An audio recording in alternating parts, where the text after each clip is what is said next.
నమస్తే. ఎన్నో ఆధ్యాత్మిక కార్యక్రమాలు నిరంతరం ఛానల్‌లో ప్రసారం అవుతూనే ఉంటాయి. మీ నుంచి చాలా మంచి స్పందన వస్తోంది.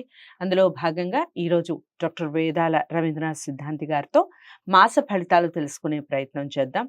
మేషరాశి మొదలు మీనరాశి వరకు జూలై మాసానికి సంబంధించి మాస ఫలితాలు వివరిస్తారు. ఇక మీకు ఎలాంటి డౌట్స్ ఉన్నా, ఎలాంటి సమస్యలున్నా, ఇంకా వ్యక్తిగత జాతకాల్ని పరిశీలించుకోవాలి అనుకున్నా స్క్రీన్ మీద కనపడే నెంబర్‌కి కాల్ చేయండి. గురువుగారు మీతో మాట్లాడటం జరుగుతుంది. మీకు అపాయింట్మెంట్ ఇచ్చి మీకు ఎలాంటి సమస్యలున్నా దానికి తగ్గ పరిహారం చెప్పడం జరుగుతుంది. వీడియోని ఎక్కడా కూడా స్కిప్ చేయకుండా చూడండి. నమస్కారం నమస్కారం. గురువుగారు, ఇక తదుపరి రాశి మిథున రాశి. మిథున. మిథున రాశి వారికి ఏ విధంగా ఉందండి జూలై మాసం? మిథున రాశికి మిశ్రమ ఫలితాలున్నాయి. హ్మ్.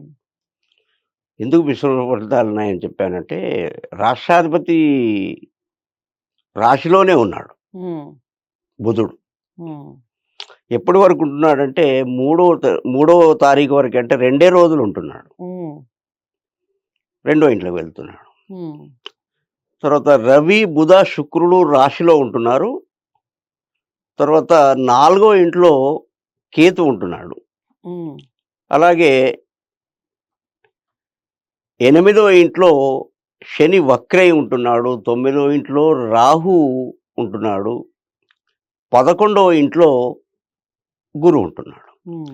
చాలామంది అంటే కాస్తో కూస్తో తెలిసిన వాళ్ళు కూడా ఏమంటారంటే, ఎవరైనా కొంత హ్యాపీగా ఆనందంగా బ్రతుకుతూ ఉంటే వాడికేంటండి, వాడి దశ తిరిగింది, గురువు 11లో ఉన్నాడు అని అనుకుంటారు. హ్మ్. కానీ కొన్ని రోజుల వరకు మీనరాశికి, అంటే ఈ జూలై దాటే వరకు కొన్ని రకాల ఇబ్బందులు ఉంటాయి. హ్మ్. ముఖ్యంగా ఆర్థిక ఇబ్బందులు వీరిని ఎక్కువగా పీడించే అవకాశం ఉంది. ఓకే. తర్వాత ఇంకొకటేమిటంటే, ఈ యొక్క బుధుడు అనే గ్రహం 2వ తారీఖు నాడు రాత్రి, అంటే 3వ తారీఖు నాడు మారుతున్నాడు గదా! హ్మ్. దీనివల్ల ఏమవుతుంది అంటే, మాట చెల్లుతుంది. తాను హ్మ్. ఏం మాట్లాడినా వేరే వాళ్ళు వింటారు. ఇంతకుముందు వినని వాళ్ళు కూడా ఇప్పుడు వినే అవకాశం ఉంటుంది. ఓకే. అలాగే శుక్రుడు తోడవుతున్నాడు 9వ తారీఖు నాడు. హ్మ్. శుక్రుడు తోడవడం వల్ల ఈ యొక్క గతంలో ఎవరైనా భార్యాభర్తల మధ్య అవినావభావ సంబంధాలు లేక, ఏమైనా పోట్లాటలు లాంటివి, కోర్టు కేసులు అట్లాంటి వాళ్ళు ఎవరైనా ఉన్నట్టుంటే, ఈ నెలలో ఖచ్చితంగా కలిసే అవకాశం ఉంది. హ్మ్. తర్వాత వీరికి భార్యకు, భర్త నుండి భార్యకు ఎంతో కొంత లాభం చేకూరే అవకాశం ఈ నెలలో ప్రస్ఫుటంగా కనబడుతూ ఉంది. హ్మ్. తర్వాత వీరికి ఇంకేమిటంటే, ఇంట్లో మనశ్శాంతి తక్కువగా ఉంటుంది.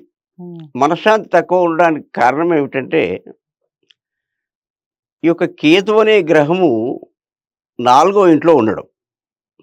ఆ 4వ ఇంట్లో ఉండడం వల్ల వీరు కొంత సమయానికి వెళ్ళి భోజనం చేయలేక, రాత్రుళ్ళు కొంచెం ఆలస్యంగా రావడం, హ్మ్. ఏదో కొంత వారి పని ఒత్తిడి వల్ల ఆలస్యంగా రావడం వల్ల ఏదో ఒక అబద్ధం చెప్పడం, హ్మ్. ఆ అబద్ధం వల్ల చిన్నగా కలహం కావడం, ఇట్లాంటివి జరుగుతూ ఉంటాయి ఈ యొక్క హ్మ్. మిథున రాశి వాళ్ళకు.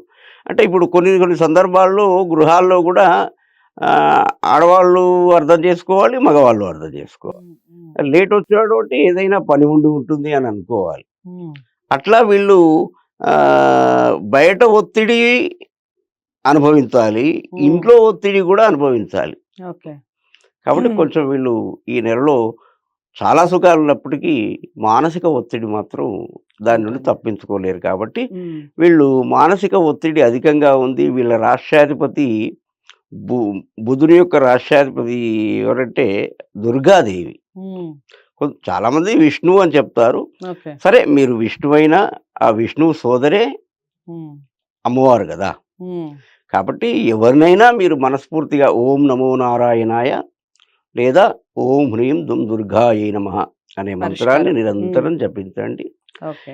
ఈ రాశి వారే అని కాదు, ఏ రాశి వారైనా నిరంతరం ఎప్పుడూ మన పని చేస్తూనే ఒక భగవన్నామాన్ని మన ఆత్మకు అనుసంధానం చేస్తూ ఉంటే అన్నీ ఆ పరమాత్ముడే చూసుకుంటాడు. ఓకే. ఇక వీరికి పరిహారం ఇది. హ్మ్. అన్ని విధాలా బాగుంటుంది. రైట్. సో, మీకు మిథున రాశి వారికి కాస్త మిశ్రమ ఫలితాలు అన్నట్టుగా చెప్పారు. ఏ విషయాల్లో జాగ్రత్తలు వహించాలి అని చెప్తూనే, మీరు అటు అమ్మవారిది కానీ, లేదా విష్ణు సహస్రనామాలు కానీ ఏదో ఒకటి పఠిస్తూ ఉండాలి. పూజలు కూడా చేసుకోవచ్చు. ఇంకా మీకు డౌట్స్ ఏమన్నా ఉంటే స్క్రీన్ మీద కనపడే నెంబర్‌కి కాల్ చేయండి లేదా కామెంట్ బాక్స్‌లో తెలియచేయండి. డాక్టర్ వేదాల రవీంద్రనాథ్ సిద్ధాంతి గారిని మీరు కలవాలి అనుకుంటే స్క్రీన్ మీద కనపడే నెంబర్‌కి కాల్ చేయొచ్చు. వ్యక్తిగత జాతకాలు కూడా చాలా చక్కగా చూసి పరిష్కారం కూడా చెప్పడం జరుగుతుంది. వీడియోని లైక్ చేసి షేర్ చేయండి. ఛానల్‌ని సబ్స్క్రైబ్ చేసుకోండి. తదుపరి రాస్తా మళ్ళీ కలుస్తాను. నమస్తే.